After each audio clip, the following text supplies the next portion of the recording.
Class 1-2 मैं आपकी teacher Rabia Urdu के एक नए सबक के साथ। जैसे कि बच्चों हम आदि अशकार का यूनिट कर रहे हैं और इसमें हमने मुख्तलिफ हुरूफ पढ़े हैं।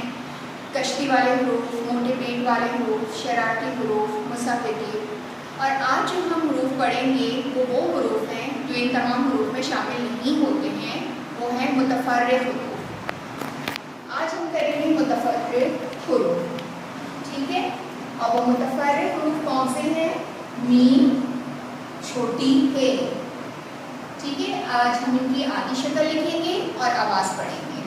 अब देखिए मीम की आदि शक्ल कैसे बनाते हैं।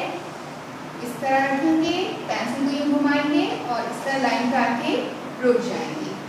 मीम की आदि शक्ल ये है और इसकी आवाज़ है म।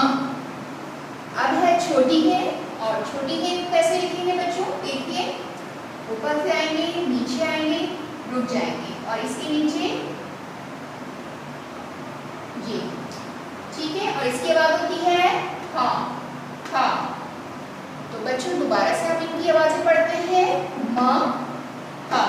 ये दो हुरूफ है मुतफर्रिक़ हुरूफ और ये मुतफर्रिक़ हुरूफ का काम आपको करना है मीठी उर्दू की किताब में सफ़ा नंबर 11 पर है। ये दो कॉलम छोटा सा काम है, आसान सा काम है। लाइन का ख्याल रख के कीजिएगा, साफ सुथरा काम कीजिएगा, अपना बहुत ख्याल रखिएगा। अल्लाह हाफ़िज़।